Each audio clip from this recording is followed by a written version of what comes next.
Nosotros trabajamos poquito con el biofilm supragingival, tenemos sobre todo líneas de investigación subgingivales y eso es un poquito lo que os vengo a contar hoy. Espero que os interese y que os guste. Bien. Yo puse esta diapositiva porque en el título ponía misión y consecuencias clínicas, porque tengo un jefe que está haciendo conferencias por Sudamérica y me dijo, tienes que poner la palabra misión. Pero realmente, cuando uno piensa en una empresa o en fundar en una empresa, tiene que responder muy bien a estas preguntas. ¿A qué se va a dedicar? ¿Cuál va a ser su público objetivo? ¿Cuál va a ser su ámbito geográfico? Y realmente sí que es cierto que los microorganismos no directamente también se plantean esto. De tal manera que si creemos que la inmensa mayoría de microorganismos crecen en suspensión, en estado planctónico, no es cierto, puesto que la mayor forma de vida de cualquier tipo de microbiota es en forma de biofilm. Esta es una definición que nosotros en el Centro de Investigación siempre damos de los biofilms, es una fusión de pequeñas definiciones que hemos encontrado por ahí. Está basada en la definición de Costerton, que es el padre de los biofilms, y no es más que una comunidad de microorganismos que están adheridos a una superficie que sintetizan sustancias poliméricas extracelulares que los protegen y que además exhiben un fenotipo y un genotipo alterados respecto a los microorganismos que están planctónicos. Los biofilms tienen consecuencias dramáticas en cualquier actividad industrial humana, como podéis ver aquí, siempre son impactos negativos. Os enseño dos fotografías. En la primera es el crecimiento de pseudomonas en los oleoductos, se reduce muchísimo el lumen y la conductividad también de petróleo, y lo mismo alguien que se ha olvidado un cubo en un puerto. Esto es un biofilm de algas marinas. ¿Qué ocurre en el cuerpo humano? El 85% de las infecciones están causadas por bacterias que crecen en forma de biofilm. Y ustedes trabajan con las dos enfermedades infecciosas más prevalentes en el mundo, que son la caries y la periodontitis. Obviamente, aparte de esto, tenemos las infecciones nosocomiales. Si alguno de ustedes tiene práctica en los hospitales, sabéis que es un gran drama, sobre todo a nivel de catéteres urinarios, tubos endotraqueales, las prótesis de cadera, prótesis de fémur. En muchos casos, aunque se den tratamientos antibióticos durante mucho tiempo o tratamientos de choque, es mucho mejor eliminar el device y colocar uno que intentar eliminar ese biofilm. Lentes de contacto. Os voy a explicar un ejemplo en fibrosis quística. Un daño colateral gravísimo es la formación de biofilms de pseudomonas a nivel de las vías aéreas inferiores, bronquios, bronquiolos y alveolos, la superproducción de moco, tanto en pulmón, en páncreas, en tejido digestivo. Lo que hace es crear un ambiente idóneo para que pseudomonas se desarrolle. Es una protección por el moco, un ambiente muy húmedo, temperatura y muchos alimentos. No hay broncodilatadores ni antibióticos que consigan llegar a estas zonas tan profundas para eliminar estos biofilms, con lo cual al final tienes una infección crónica. Lo mismo ocurre en infecciones suprapúbicas. En A pueden observar un catéter suprapúbico que una paciente llevó durante 6 semanas. Posteriormente tuvo que hacerse una extirpación quirúrgica porque todo el globo del catéter está cristalizado. Estos biofilms son típicos colis, providencias, morganelas, estafilococcus, microorganismos típicos en uroinfecciones. Y en B y en C, un catéter de látex en el cual todo el lumen está comprometido por crecimiento de microorganismos. No es que la batalla no se pueda ganar, sino que es muy difícil. ¿Cómo se forma un biofilm a nivel general? Este es un pequeño vídeo para que lo veáis. Ejemplifica la formación de un biofilm en un disco, en una prótesis discal entre dos vértebras. Simplemente lo que ocurre es que los microorganismos que están en fase natadoria, como podéis ver aquí, tienen un flagelo que les permite nadar. Cuando están en un determinado número, deciden hacer un cambio en la expresión tanto fenotípica como genotípica y deciden adherirse a una superficie porque es la mejor manera de sobrevivir. Como podéis ver, empiezan a replicarse y el cambio en el patrón de expresión genética determina que sintetizan sintetizan adhesinas. Son tremendamente importantes para que los microorganismos se adhieran a las superficies y posteriormente, tras unos procesos de división celular, comienzan a sintetizar matriz extracelular. Es todo un conjunto de glucoproteínas, y otros muchos elementos que la componen, que las protege de cualquier agresión. En la boca, sobre todo, las protege de los movimientos de saliva y de la propia autoclisis de la boca. Pero esto no termina aquí. Cuando uno tiene un biofilm maduro, la vida es así, hay que seguir recolonizando zonas nuevas, de tal manera que existen diferentes sistemas para la recolonización, pero lo que ocurre es que hay un conjunto de microorganismos que de nuevo cambian su patrón de expresión genética, deciden ir a colonizar zonas nuevas, desagregan toda su matriz extracelular y van hacia otros sitios. Bien, esto está mediado por lo que denominamos sociomicrobiología, es como las relaciones sociales que se establecen entre estos microorganismos que forman estos biofilms. Lo denominamos quorum sensing. Es el sistema de comunicación de moléculas que se sintetizan, que se liberan al espacio extracelular y que las otras bacterias van captando, que permite controlar la expresión génica de estos microorganismos.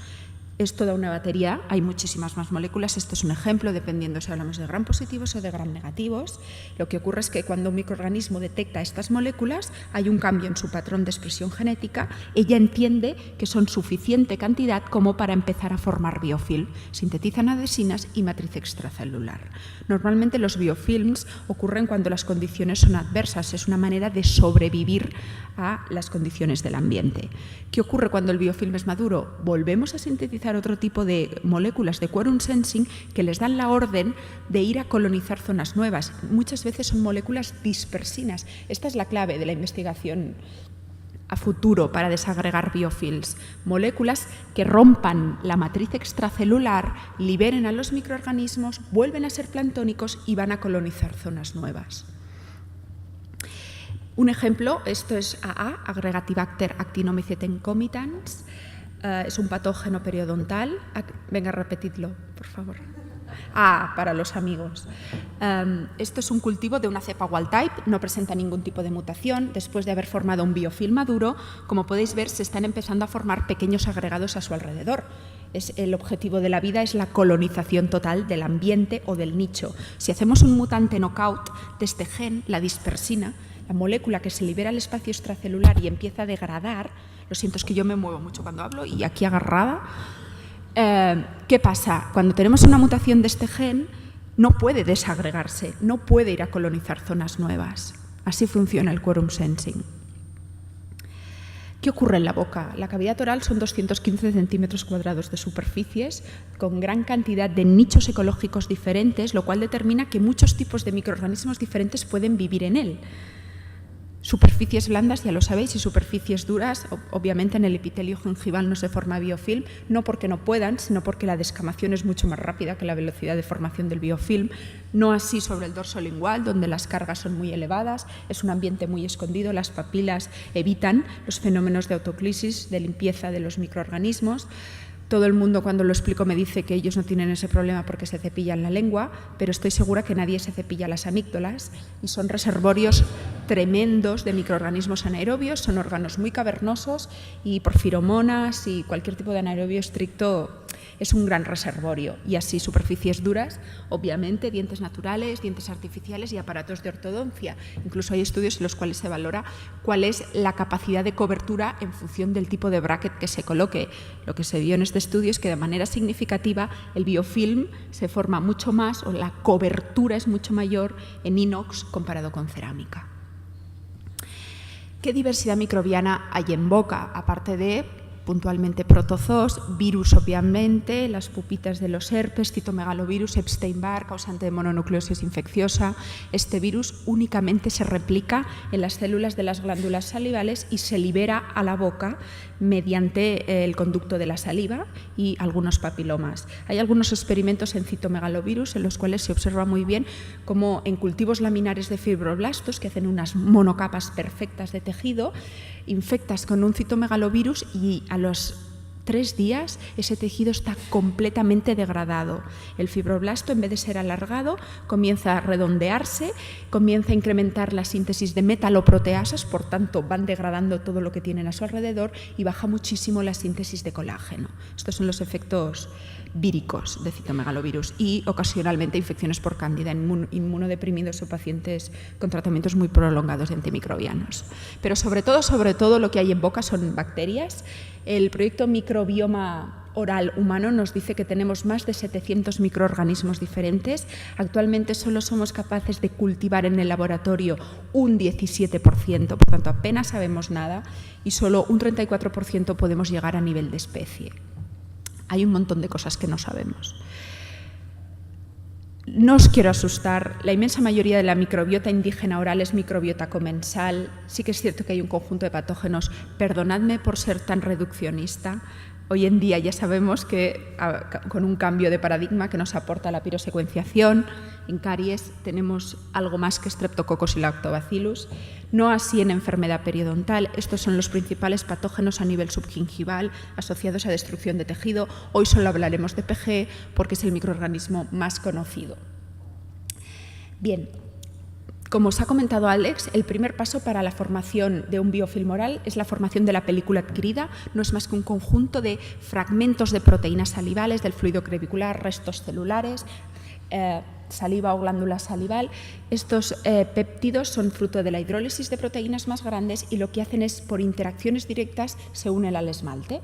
La unión al esmalte, esto para que lo veáis, es un coquito que se está empezando a adherir a esta película adquirida de glucoproteínas. ¿Qué ocurre? Os voy a explicar un poquito el fenómeno, muy someramente, de la formación de un biofilm. Tenemos el esmalte, tenemos la película adquirida donde hay pequeños epítopos, son pequeñas zonas concretas de estos péptidos que son los sitios de adhesión específicos para los colonizadores primarios, por ejemplo, para los cocos. Diferentes especies de estreptococos son considerados los colonizadores primarios. ¿Qué ocurre? Que en la superficie, en las capas de mureína de los estreptococos de gram positivos, hay nuevos lugares de unión, nuevos lugares de anclaje para los colonizadores secundarios, ya sean Bellonellas, Actinomyces o Fusobacterium. Y estos microorganismos, a su vez, generan los nuevos lugares de unión para los terciarios, que desgraciadamente son los más patógenos.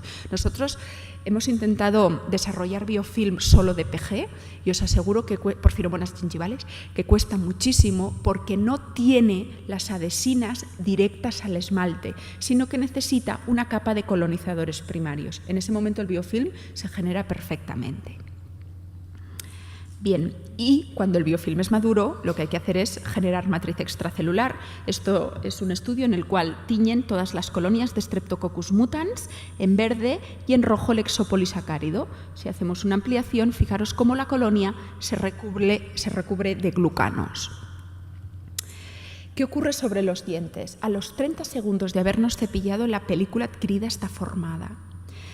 A los 2 minutos, los colonizadores primarios están adheridos. De 4 a 7 días el biofilm está maduro y a los 21 días tenemos signos clínicos de gingivitis. La gingivitis experimental que se desarrolló hace 40 años se lo desarrolló así. Obviamente no debía haber códigos éticos en aquel momento, pero Harald Lowe desarrolló una gingivitis experimental en 21 días. Y hoy en día, quien no tenga espacio en su casa para tener un jardín, si esperas 7 días, lo tendrás en tu boca. Es que me encantó esta imagen. Bien, supra y subgingival. Nosotros no tenemos normalmente líneas supragingivales. Sí que es cierto que hicimos un pequeño experimento y siempre lo cuento, trabajando con dientes humanos, los cultivamos, inoculamos mutants en un medio selectivo para mutants y colocamos la cantidad de azúcar correspondiente a una cucharilla de café. Lo incubamos en condiciones de microaerofilia 4 días. Al recuperar las piezas dentales a los 4 días, directamente podíamos ver las colonias de mutants. O sea que si os tomáis un café con un poquito de azúcar, un 9%, y cerráis la boca, a los 4 días tenéis esto. Cuando lo miramos por confocal, las imágenes son magníficas de los agregados que hace Mutants y por SEM también, fijaros, un agregado que está aguantado solo por pequeñas adhesinas. La fuerza de adhesión que presentan son como verdaderas ciudades con canales de comunicación. Y es que me apasiono mucho en el confocal. pero sobre todo nosotros trabajamos a nivel subgingival. Esta es la pirámide de Haffaj y Sokransky, se describió en el 2002 y a mí todavía me sigue siendo muy útil. ¿Qué pasa? Estos investigadores del Foresight tomaron más de 3.000 muestras en sus pacientes, pacientes sanos, pacientes con gingivitis, pacientes con periodontitis leves o moderadas o pacientes con periodontitis avanzadas, y con sondas de hibridación, que es lo que trabajaban en aquella época, determinaron un conjunto de microorganismos. Se dieron cuenta de que los pacientes sanos, con periodonto sano, tenían una gran variedad de especies diferentes en boca y normalmente eran especies de los géneros Streptococcus, Camnocitofagas, Eikenellas, Bellonellas y Actinomyces. Estas especies eran muchas, muy diversas, y las colocaron en la base de la pirámide. Pero se dieron cuenta que a medida que el paciente tenía más complicación subgingival, el número de especies que encontraban eran menos y estaban más asociadas a factores de virulencia, ¿de acuerdo? Había un cambio en la diversidad de microorganismos y esos microorganismos eran más patógenos, hasta colocar en la cúspide a los 3 patógenos más fuertemente asociados con enfermedad periodontal: PG, Tannérella forsythia y Treponema denticola. ¿Cómo se establece? Yo, cuando leí este paper, y hace mucho tiempo, me pregunté cómo se establece esta pirámide a nivel subgingival, ¿de acuerdo? Y yo pensé que esto tenía que ir así, en el surco, y después ellos mismos me contestaron en un paper. Esta es la localización, ¿de acuerdo? A medida que voy, esto es podría ser el cemento, podría ser la dentina, lo que tengamos. Esta es la adhesión directa al diente y esta es la bolsa. De tal manera que a medida que profundizamos en esta bolsa, las condiciones ambientales cambian, la concentración de oxígeno disminuye, el potencial redox es muy electronegativo y eso hace que los microorganismos se seleccionen, el ambiente selecciona. Los cocos y los gram positivos, normalmente, que son dependientes de sacarosa, son glucolíticos, están en íntimo contacto con los detritus de la dieta, pero a medida que profundizo, lo que crecen son los anaerobios estrictos proteolíticos. ¿De dónde creéis que sacan las proteínas? De nuestros tejidos. ¿Sí? Dime. Sí, también hay muchos fenómenos de canibalismo. Sí, ya lo veremos más hacia adelante. No, es así. Tienen muchos factores de virulencia. Sí. Bien, el grupo de Wim Teugels en Bélgica replicó estos experimentos tomando más de 6.000 muestras y, de hecho, obtuvieron los mismos resultados. A medida que la profundidad de sondaje va incrementando, los patógenos típicos incrementan sus cargas y los microorganismos microbiota indígena típicamente asociada a salud disminuyen sus proporciones. Esto es el aspecto que tienen los biofilms subgingivales desarrollados in vitro en nuestro sistema de boca artificial. Se observan muy bien. Siempre las coloco para que veáis la típica estructura de un biofilm, típicos canales por donde pasa el agua y el oxígeno hacia zonas más profundas. La típica matriz extracelular, la veremos mejor aquí. Fijaros la diferencia entre estos biofilms, que parece que una capa de moco los recubre, y estos donde las morfologías se ven perfectamente bien. Lo que pasó es que estas muestras quedaron muy mal deshidratadas, afortunadamente, y podemos observar bien la matriz extracelular. Nosotros esta línea ya llevamos bastantes publicaciones hechas, sobre todo a nivel in vitro, el estudio de cómo se forma el biofilm in vitro. Bien, una vez hicimos un experimento que también presento mucho porque teníamos un proyecto con la Universidad de Valencia y ellos nos decían que tenían pacientes con muchísimo sarro y ellos creían, los periodoncistas, que allí había microorganismos específicos asociados, que de hecho ya es cierto. Lo que nosotros encontramos es que precisamente hay una especie, que es la que podéis ver aquí, Matruchotti, que siempre estaba en las muestras de sarro.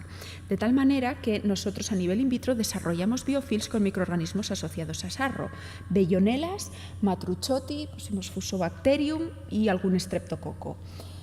Y nos fuimos al SEM. Y lo que vimos es esto. Realmente es un medio de cultivo normal, el que utilizamos siempre, que es un medio rico, no tiene más. Y vimos biofilms bastante normalitos en base a nuestra experiencia. Y después colocamos 8 milimolar de calcio, que es el doble de calcio que hay en la leche materna. Y vimos esto. ¿Veis la acumulación de calcio? Es impresionante. Nosotros en el laboratorio vemos esto y vosotros en la clínica veis esto. Obviamente hay muchísimos factores asociados a la formación de sarro, la precipitación de calcio y fosfatos, pero la actividad microbiana es clave. Bien, del conjunto de características que definen a los biofilms bacterianos vamos a quedarnos sobre todo con la virulencia. Os la voy a explicar en PG para que os hagáis una idea de la clase de bicho que es. La virulencia es la habilidad que tiene un microorganismo para causar una enfermedad y lo hacen a través de factores de virulencia, que no son más que moléculas que ellos mismos producen y que causan daños en el hospedador. Hablaremos de PG porque es el microorganismo con mayor evidencia de asociación frente a la periodontitis. Es un microorganismo gram negativo, anaerobio estricto. Si lo sacas de la cabina de anaerobiosis en unos 40 minutos casca, por tanto hay que ir muy deprisa trabajando con él. Está fuertemente asociado a crónica y agresiva y a raíz de un par de papers publicados el año pasado parece que es un keystone. Es un patógeno clave en el desarrollo de la periodontitis, no tiene por qué estar en altas cargas en pacientes con periodontitis, sino porque es un muy buen director de orquesta. Es muy buen inmunomodulador y eso es clave en el desarrollo de la periodontitis, controlar la respuesta inmune. Él la exacerba y lo veremos. Primero de todo, es clave en la adhesión, tiene gran cantidad de adhesinas afimbriadas y confimbrias, es capaz de unirse a muchas proteínas de saliva y de fluido crevicular, es muy buen formador de biofilm con gran cantidad de especies y es capaz de unirse a proteínas de matriz extracelular y a nuestras propias células.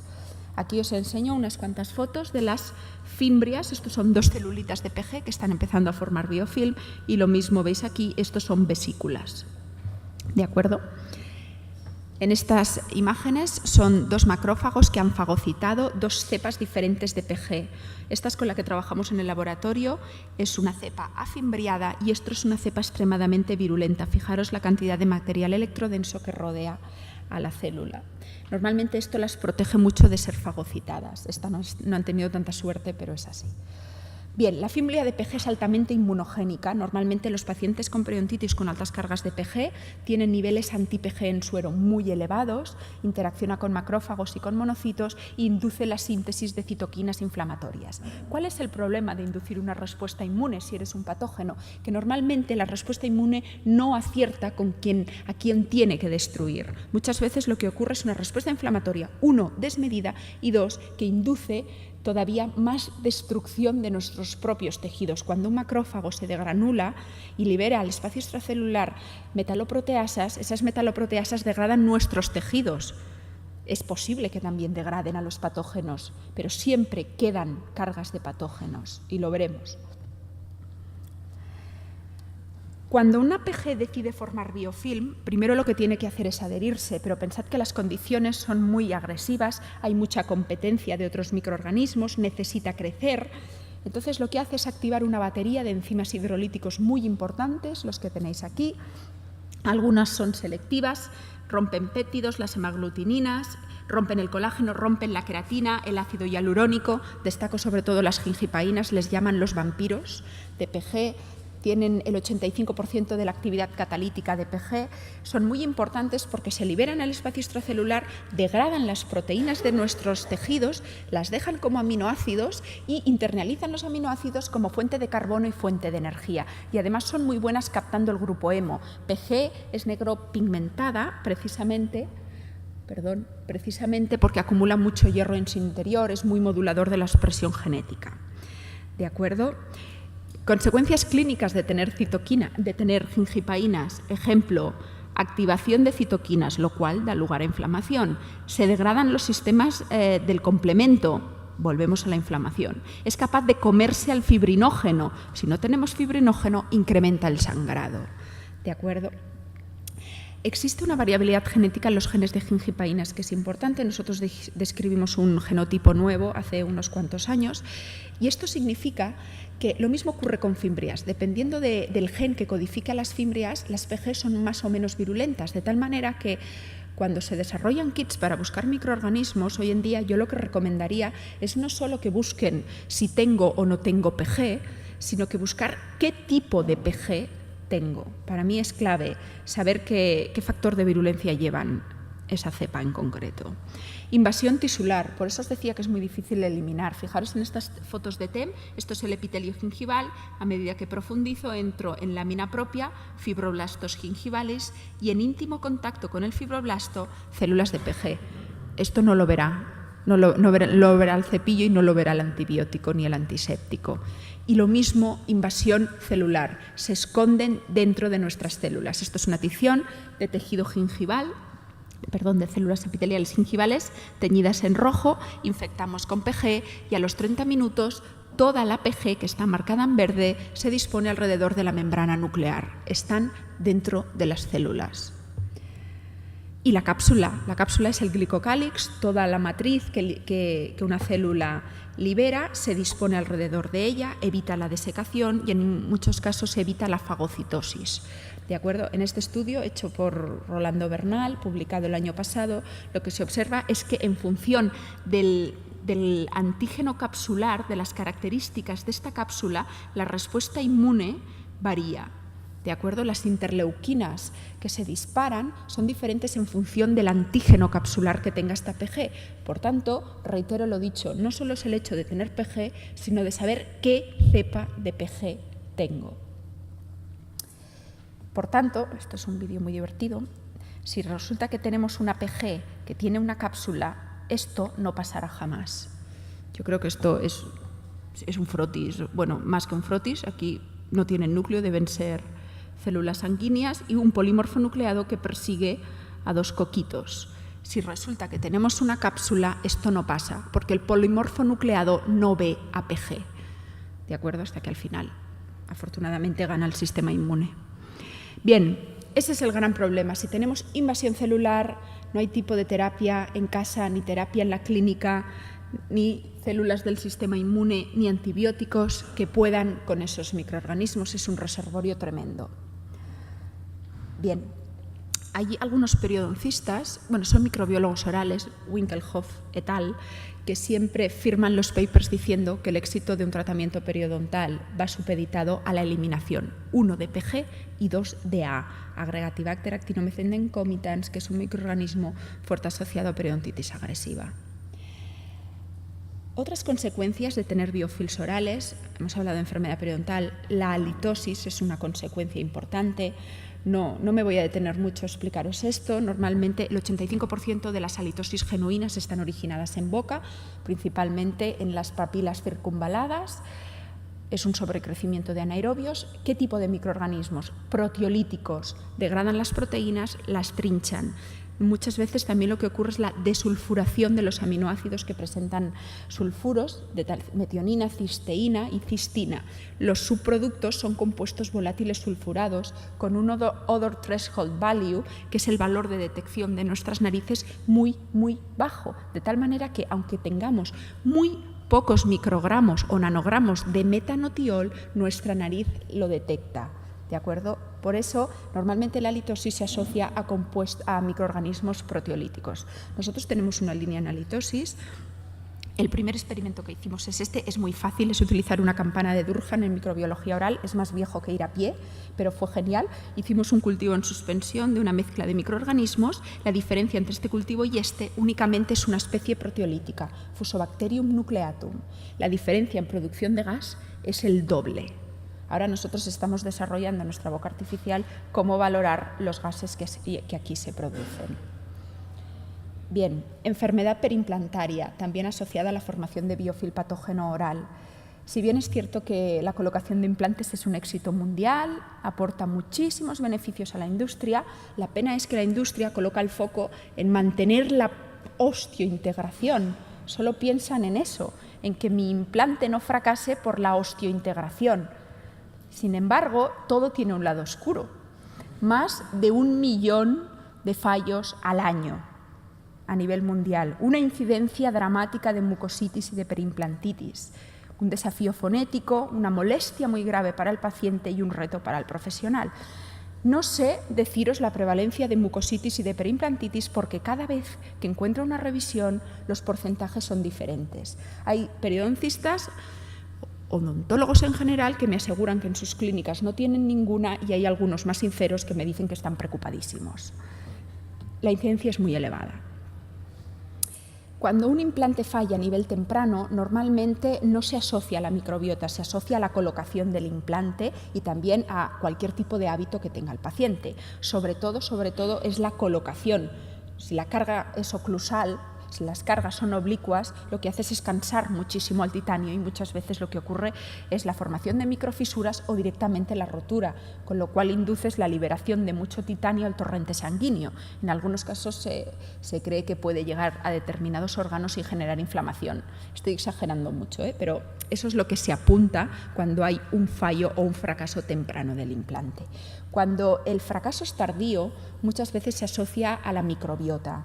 Pensad que el contacto de las bacterias con el implante, ya está, hago el agujero, coloco el implante, si no sois muy agresivos cerraréis y le diréis al paciente que vuelva en un tiempo, no hacéis carga inmediata, da tiempo a que todo se cierre, a que todo se integre, pero ya hay contacto con los microorganismos, la película adquirida se forma enseguida, también sobre el titanio. Pero tenemos el gran problema de que no tenemos los mecanismos de defensa que tiene un diente. No hay cemento, no hay fibras transversales, no hay ningún tipo de protección. Tenéis un tejido con gran cantidad de colágeno muy queratinizado que apenas tiene defensas, de tal manera que el contacto microbiano es igual de rápido que en un diente, pero es mucho más agresivo en cuanto a la progresión se refiere.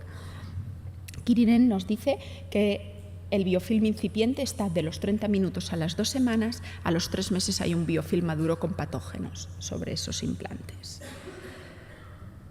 ¿Qué es lo que ocurre en esos biofilms? Gran cantidad de proteínas del suero, enzimas, células del hospedador. El metabolismo bacteriano, sobre todo de anaerobios, hace que la concentración de oxígeno sea muy baja, lo cual significa que la capa de óxido de titanio que tienen todos los implantes desaparece. Las condiciones de sales tan altas impiden que esa capa de óxido de titanio se vuelva a formar. Estoy exagerando, pero siempre digo, es como si con la acción de los microorganismos el titanio se adelgaza, porque se va erosionando la capa de óxido de titanio fruto del metabolismo bacteriano, que tenemos corrosión, precipitación de metales y una respuesta inmune muy elevada. Claro, este es el gran tema de las casas comerciales. Cada vez hago un titanio más rugoso, porque hace 70 años los titanios eran así de lisos, y hoy en día son así de rugosos. Claro, uno se va acercando y es que los picos y los valles son tremendos. Esto es un disco de titanio rugoso sobre el cual nosotros hemos desarrollado biofilm. Ese biofilm después se ha cepillado y se ha sonicado. ¿Veis a los microorganismos? Aquí. Es imposible con titanios tan rugosos. Hay mucha investigación al respecto, curetas plástico, curetas de titanio. Esto no se elimina. ¿De acuerdo? Y los biofilms que se forman son espectaculares. Nunca había visto nada igual en el grosor y en la complejidad del biofilm. Esto es un biofilm crecido sobre implantes, un día de formación, ya empezamos a ver las colonias, las microcolonias de microorganismos en la espira. Esto es un biofilm de un paciente que llevó un tornillo de titanio 14 días. El grosor es tremendo, tenemos células epiteliales, es un biofilm magnífico. ¿Qué más estudiamos? Esto lo estudiamos con una casa de implantes porque realmente sí que es cierto que hay casas de implantes que, además de conseguir la osteointegración, sí que se preocupan porque su implante no falle y son muy conscientes de que la microbiología juega un papel clave en ello. Por tanto, lo que estudiábamos era si el sellado, la zona de unión entre el cuello del implante y la corona, era perfecto. Y nosotros nos dimos cuenta de que si esas zonas de unión son inferiores a 0,5 micras, que es el tamaño de los cocos, si son inferiores vamos bien, porque no hay microentradas de microorganismos a la zona interna del tornillo del propio implante.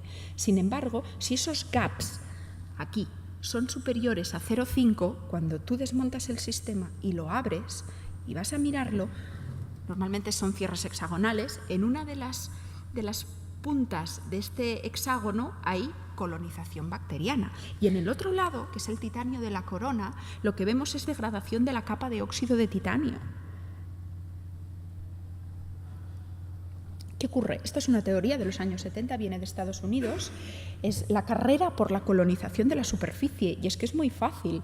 Cuando tú colocas una superficie abiótica en un sistema vivo como nuestro cuerpo, se establece una carrera por colonizarlo, que lo corren igual las células del tejido circundante, en este caso los osteoblastos, y los microorganismos que tengan la oportunidad de llegar a esa zona. Pensad que las adhesinas son muy similares. ¿Por qué consigo que un osteoblasto se adhiera y una bacteria no? Si los mecanismos de unión son súper parecidos. ¿Quién gana el éxito de la osteointegración? Viene determinado por quien gane esa carrera. ¿Sí? A este respecto, nosotros también ya llevamos unas cuantas publicaciones en las cuales lo que hacemos es intentar buscar superficies de implantes en donde estudiamos sobre todo cómo se forma el biofilm en esas superficies y cómo eliminarlo después. También os enseñaré algunas fotografías. Bien, estrategias preventivas sobre todo para evitar la colonización. Esto es un pequeño resumen adaptado de un paper del 2013. Primero, todo el mundo se preocupaba por el tipo de material, por la topografía, el que se osteointegre mejor. Después, hoy estamos dando antibióticos a mansalva para los perimplantitis.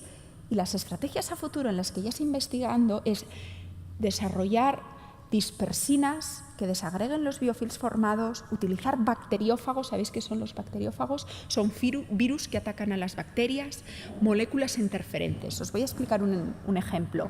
Esto es un péptido antimicrobiano, es como una bacteriocina que os han comentado anteriormente. Los péptidos antimicrobianos tienen la característica de que son moléculas cargadas positivamente, forman parte de nuestro sistema de defensa, también en animales y en plantas. Entonces, las cargas positivas de estos péptidos antimicrobianos se atraen rápidamente por los fosfatos de las bicapas lipídicas de los microorganismos. Por eso generan poros en la membrana y a partir de esos poros se produce el vaciado del contenido citoplasmático y las células mueren. Hay un vídeo, os lo enseñaré.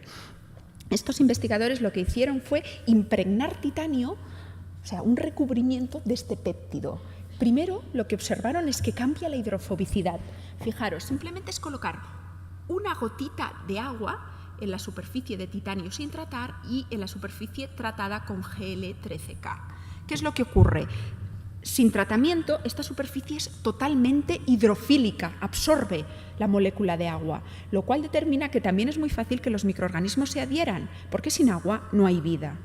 Sin embargo, la adición de este péptido cambia muchísimo la hidrofobicidad de esa superficie. De hecho, apenas se extiende la gota, de tal manera que si al agua no le gusta esa superficie, tampoco al microorganismo. Y esto es un ejemplo. 2 fotografías, el titanio sin tratar, formación de biofilm, y 2 fotografías más del titanio tratado. El microorganismo no puede adherirse. Si nos vamos a SEM, lo mismo, es un poquito lo que habéis visto antes que os han explicado, cómo las paredes celulares quedan vacías, fijaros, parecen cáscaras, el esferoplasto está saliendo porque se están generando poros en la membrana, el microorganismo se queda que acabará reventando porque no aguantará la tensión osmótica. Esto es un pequeño vídeo que he encontrado por la red, perdón. Es que no me aparece el cursor. Ahora, de cuál es la acción de los péptidos antimicrobianos en las bicapas lipídicas. Simplemente esta es la acción de generar poros en la membrana de esta bacteria. Este es el péptido antimicrobiano, interacciona por cargas simplemente con las bicapas lipídicas, genera un poro y se produce el vaciado del contenido citoplasmático. ¿Sí? Al final la célula revienta. Bien. Otros recubrimientos muy interesantes. ¿Os acordáis del quorum sensing? Todas estas moléculas que los microorganismos liberan en el espacio extracelular para comunicarse. En este momento, cuando los microorganismos ya están en un número muy elevado, sintetizan estas moléculas que hace que formen biofilm. ¿De acuerdo? Moléculas como estas, homoserin-lactonas. Cambiamos de tema. Esto es una alga marina, Delisea pulcra. Los investigadores, los ecólogos marinos, se dieron cuenta de que todas las algas alrededor estaban colonizadas por biofilms marinos menos ella. Lo que ocurre con Delisea pulcra es que sintetiza y libera al espacio extracelular una furanona. Fijaros, por favor, que la estructura molecular, por lo menos el anillo, es muy similar a la homoserin-lactona. ¿Sí? El experimento es el siguiente. Cuando yo tengo una homoserin-lactona, interacciona con el receptor de membrana de la bacteria. Esto es la bicapa lipídica y aquí tenemos el receptor.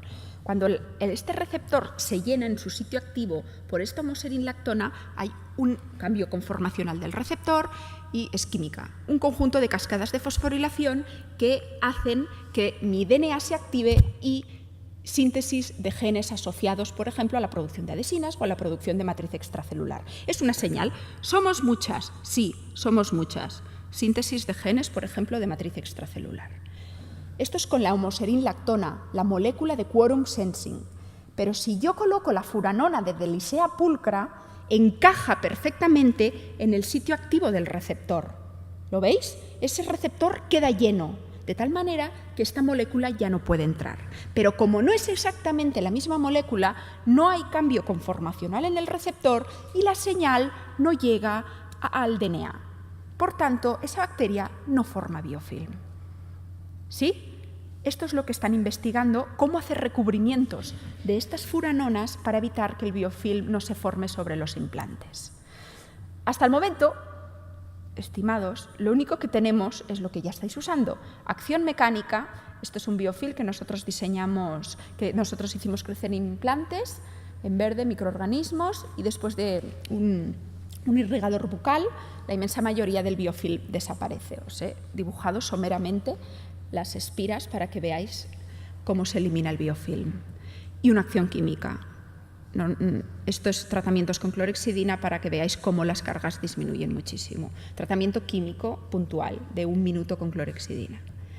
Bien, ¿cuál es el gran problema de las perimplantitis? Los periodoncistas que te lo cuentan se dan cuenta de que no encuentran patógenos como los que hay en perimplantitis. El gran drama en periodontitis, el gran drama son los microorganismos sobreinfectantes.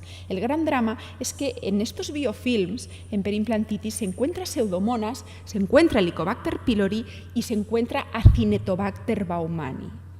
Y cuando tienes Acinetobacter baumannii en boca, no sé cómo acabar la frase. Sabéis que es el patógeno nosocomial más importante.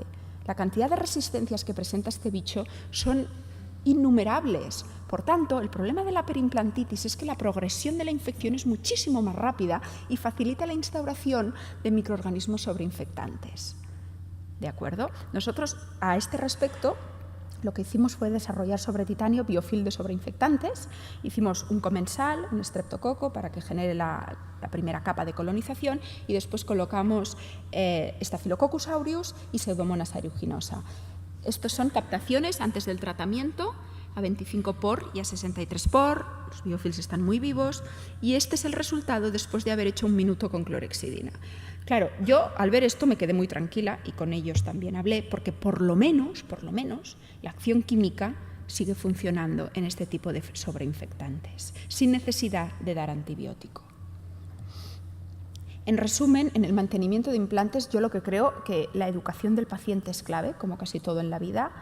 El paciente tiene que asumir una gran responsabilidad de que eso puede fallar y su higiene es muy importante. Por tanto, el objetivo siempre es eliminar el biofilm oral. Otras consecuencias, vamos un poquito más allá, extraorales. Voy a ir un poquito más deprisa. Están muy de moda. Hay muchos papers que publican al respecto. Las bacteriemias que ocurren y que pueden tener efectos sistémicos. Tampoco hace falta ponerse nervioso. A mí una vez me explicaron que comiéndote una manzana puedes generar una bacteriemia. Si tu estado de salud es el correcto, no hay ningún problema.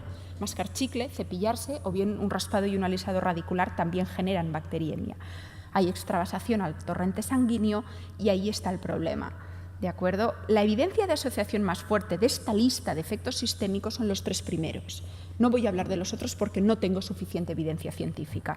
A nivel de cardiopatías, lo que ocurre sobre todo es que la bacteriemia lo que induce es una respuesta inmune muy elevada en el endotelio. Si el endotelio se inflama, el lumen se reduce y es en las zonas donde pueden quedar retenidos determinados elementos como triglicéridos y ácidos grasos y ya tienes la aterogénesis montada. ¿De acuerdo? Entre un 25 y un 50% más de probabilidad de sufrir enfermedad cardiovascular si tienes una periodontitis. Lo mismo ocurre en diabetes mellitus, 14% de la población, la inmensa mayoría de esta población tipo 2. Esto es una relación bidireccional. desde una periodontitis hasta una inflamación, hasta una resistencia a la insulina fruto de esa inflamación generalizada y tenemos una hiperglucemia. Y al revés también, a partir de una diabetes mellitus hay una respuesta inmune generalizada que también está en nuestros tejidos periodontales. Y ya sabéis que una respuesta inmune en muchos casos es desmedida y por tanto hay destrucción de tejido. En alteraciones del embarazo yo creo que es donde más evidencia hay. Una paciente con periodontitis tiene entre 2 y 5 veces mayor probabilidad de sufrir parto prematuro o bebés de bajo peso al nacer. ¿Qué ocurre? Que tenemos una extravasación, de nuevo, de microorganismos en una paciente con una muy mala higiene oral o con una periodontitis poco tratada. Y eso de que a uno le explican cuando estudia la carrera de que hay una barrera, ¿cómo es?, hematoplacentaria, que solo deja pasar el oxígeno y los nutrientes, es mentira. ¿De acuerdo? Rubén León, que es el jefe de Dental Research Center, ya hace muchos años, fue el primero que describió porfiromonas gingivalis en líquido amniótico. Nosotros acabamos de publicar este mismo año Fusobacterium nucleatum en tejidos placentarios de madres con periodontitis y con parto prematuro. La evidencia de asociación es muy, muy fuerte. ¿De acuerdo? Y de nuevo, inflamación generalizada, en muchos casos lo que hace es activar la síntesis de oxitocina y rotura de membranas. Y la paciente entra en parto. Estos son los papers que os decía. Primero, en el segundo, encontrábamos mucha asociación entre parto prematuro y la periodontitis en las madres, una asociación muy fuerte, y ya este año lo que hemos encontrado es la presencia de patógenos orales en las placentas de madres que, 1, tenían periodontitis y 2, habían dado lugar a, habían tenido partos prematuros o habían dado lugar a bebés de bajo peso. Por eso, por todo lo que os estoy contando, es muy importante que cuando vosotros hagáis la anamnesis y todo el historial clínico del paciente, no sé si cuesta mucho o poco, porque no lo sé, pero sí que recomiendo que hagáis un análisis microbiológico. Es muy fácil tomar una muestra subgingival con una puntita de papel, son de 30 segundos a 1 minuto, lo tiro a un medio de cultivo reducido y lo mando al laboratorio. Y ellos, por cultivo clásico o por micromolecular, os dirán lo que tiene este paciente. Resistencia a antibióticos. Yo cuando recibí esta placa pensé, madre de Dios, y al preguntar me dijeron, no, lleva 2 semanas con metronidazol, antes llevaba amoxiclavulánico. Esto es generar resistentes, porque la inmensa mayoría de microorganismos que aparecen en esta placa son resistentes a estos antibióticos y además son los más patógenos porque son los negropigmentados. ¿De acuerdo? Te has pulido toda la microbiota comensal con tanto tratamiento antimicrobiano. Y test, si se puede, que hagan un antibiograma. Ya sé que igual estoy pidiendo mucho, pero es que es lo ideal. Fijaros, un antibiograma con amoxicilina en PG funciona de maravilla. Además, esto es una cepa de laboratorio que es muy mansa, la inhibición es muy grande. En AA, Aggregatibacter, no tanto, pero estamos alrededor de unos 6 microgramos mililitro. Le hemos sacado la MIC. En amoxi, ¿sabéis cómo trabajan, no? Los betalactámicos revientan la pared celular solo de las células que crecen. Si queréis matar un biofilm, no lo mataréis con amoxicilina, porque la inmensa mayoría de microorganismos están en fase latente, no crecen. De tal manera que si no crecen, la pared no les reventará. Y esto es un ejemplo de una coli que han roto, estaba creciendo por aquí, por la zona de división, en el anillo de constricción. Aquí hay un agujero y se produce el vaciado. El metronidazol, ¿lo usáis?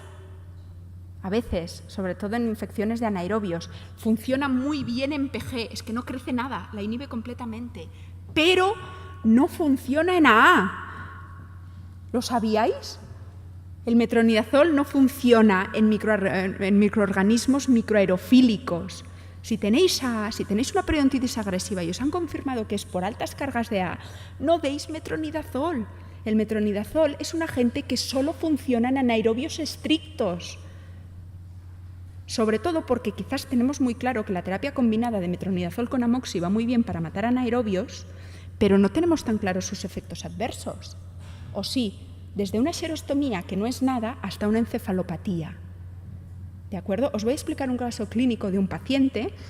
Llevaba 10 días con 750 miligramos al día de metronidazol. El paciente se desmaya en su baño, acude al hospital de urgencias, ataxia, disartrias, esplenomegalia del cuadrante superior izquierdo, edemas, los primeros escáneres, se produce un incremento en la densidad de los ganglios superiores. Esto es el cuerpo calloso y esto es el núcleo dentado. Se paraliza la administración inmediatamente de metronidazol. A los pocos días el paciente es capaz de hablar, es capaz de caminar, no se siente desorientado y a las 5 semanas las resonancias nos demuestran cómo los ganglios han bajado la inflamación. Cabe destacar que este paciente presentaba cirrosis hepática, ¿de acuerdo? Y eso es una combinación que es una bomba. ¿Por qué? Porque cuando tenemos una tasa metabólica muy baja y el metronidazol no se degrada, lo que ocurre es que está mucho tiempo circulando en sangre. No es el metronidazol en sí el que en principio generaría esta neurotoxicidad. Lo que ocurre o se ha descrito es que el metronidazol interacciona con la glicoproteína P, que es un poquito como San Pedro en el cielo, es el que permite la entrada y salida de glucosa y de oxígeno a nuestro sistema circulatorio nervioso central. Es la puerta de entrada. Si esta puerta constantemente está abierta, son todas las toxinas que circulan en sangre las que envenenan al encéfalo. ¿Sí? Lo mismo ocurre con patologías renales. Si no eliminamos bien el metronidazol y el paciente tiene complicaciones metabólicas, podéis generar encefalopatías. Esto es lo que os decía, en esta zona es donde se produce el intercambio entre la lámina propia y los astrocitos, y es en esta zona donde la glicoproteína P interacciona con el metronidazol y la puerta queda abierta. Os acabo de explicar el porqué del diagnóstico microbiológico, conocer bien los microorganismos. Trabajáis con las enfermedades infecciosas más prevalentes en el mundo y muchas veces dais antibióticos sin saber qué microorganismo es. Todos, no va contra vosotros, lo digo siempre. Ayuda a elegir el mejor tratamiento y evita las resistencias. Tenéis que pensar que la placa dental, al ser un biofilm, presenta una susceptibilidad reducida a los antimicrobianos. No funcionan igual que los microorganismos en suspensión. ¿Por qué? Porque hay una matriz extracelular que impide que el antimicrobiano entre. ¿De acuerdo? De hecho, este es un estudio muy chulo, que siempre lo enseño, en el cual microorganismos patógenos orales, tetra, amoxi y clindamicina, 2.000 microgramos mililitro para matar a PI cuando crece en forma de biofilm y 32 para matarlo cuando crece en estado planctónico, 240 veces más cantidad de antibiótico. Esas son las diferencias, por eso hacen biofilm, porque se refuerzan muchísimo. Otra cosa que he oído en algún congreso, dar antibióticos en concentraciones subinhibitorias. Lo que se hace cuando se da un antibiótico en concentración subinhibitoria es potenciarlo, lo estáis retando, de tal manera que no lo matáis y en muchos casos crecen. Este es el control negativo, es epidermidis.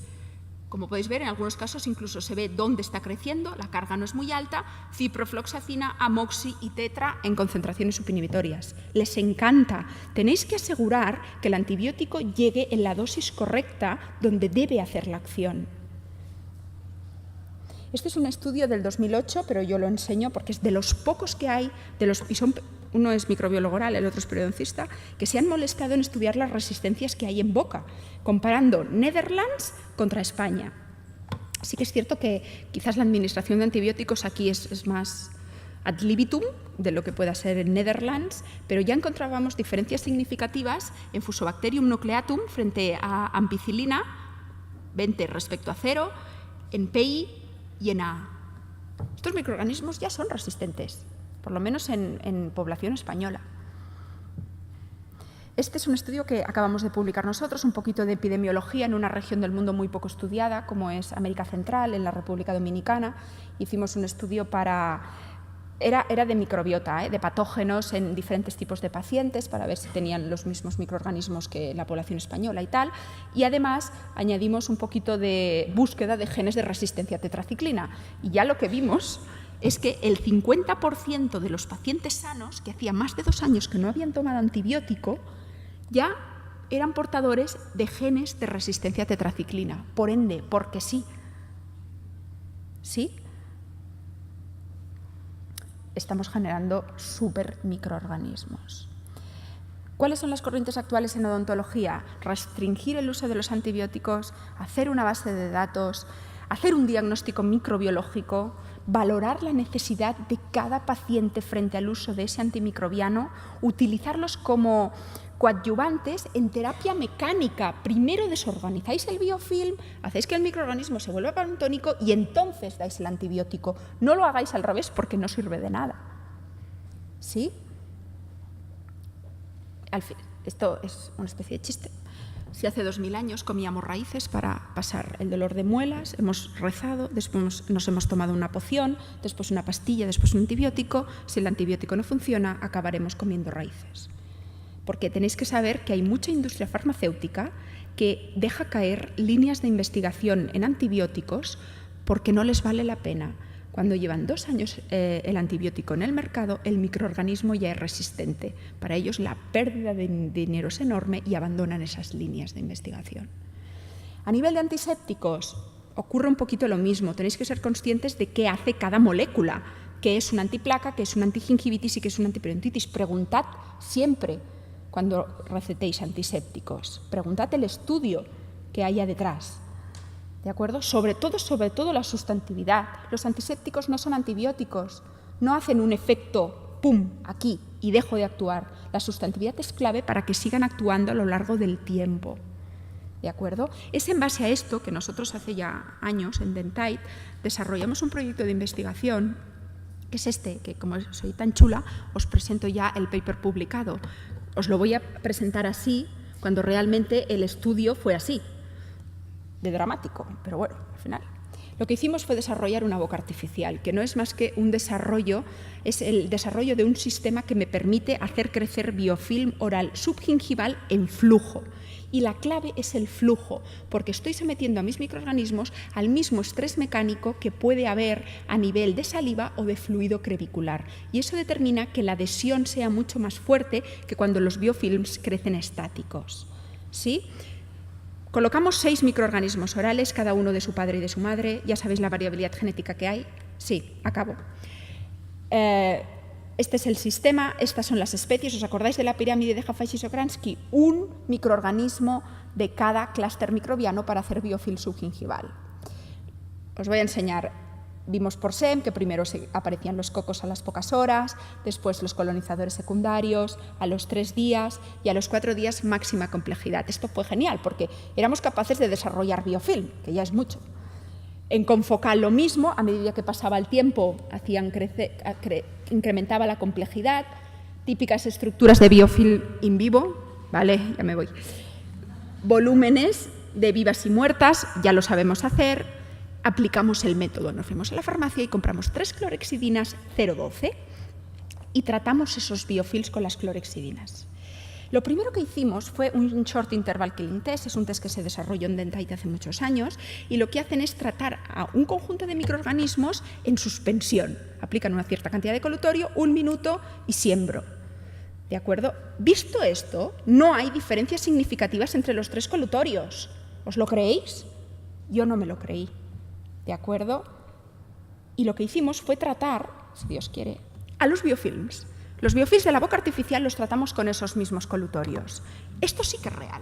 Se está tratando utilizando el modelo biológico que realmente tenemos en boca. No aceptéis ningún experimento que está hecho en suspensión, cuando los microorganismos crecen formando biofilm.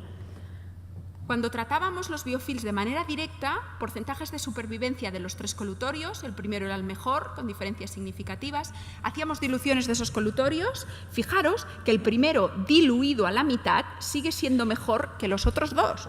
Por tanto, las cosas no siempre son lo que parecen. ¿De acuerdo? Mortalidad. Respecto a los otros, diferencias significativas. Como una imagen es mejor que 1000 palabras, en verde vivos, en rojo muertos. Este es el efecto de esta 0,12 en comparación con las otras 2. Y la conclusión es que no todas son iguales y debéis preguntarlo. ¿De acuerdo? Esto es un vídeo en el cual observamos la mortalidad en un time-lapse, si Dios quiere. Está pensando. Bueno, si no os lo enseño. Ahora. Colocamos un biofilm bajo el confocal y lo tratamos con clorexidina. Fijaros cómo en pocos minutos muere. Y esto esto me demuestra que el colutorio que usé penetra. Estoy harta de decirlo. Si un colutorio no penetra, no sirve de nada para matar las 4 primeras micras del biofilm. Y a raíz de esto hicimos muchos estudios de penetración. Estos son biofilms, la profundidad del biofilm, microorganismos vivos en verde y rojos en muerto, de toda una batería de productos que hay en el mercado para tratar biofilms orales. Estos son clorexidinas europeas. Es que pensad lo que estáis viendo. Clorexidina 0,2, porcentaje de supervivencia, y una clorexidina 0,2, porcentaje de supervivencia. Las diferencias son tremendas cuando estamos hablando de la misma molécula, la misma concentración, porque la formulación, cómo hacen esas formulaciones, es clave. Si toda la clorexidina que has puesto aquí no funciona, ¿no? ¿Pensáis como yo? Ya está. Este es mi grupo. Yo os agradezco mucho a vosotros que me hayáis escuchado. Perdón si me he alargado. Y también les agradezco a ellos porque son majísimos. Es un placer trabajar con ellos. Esta es nuestra foto de primavera, esta es la de otoño y esta es la de carnaval. Gracias.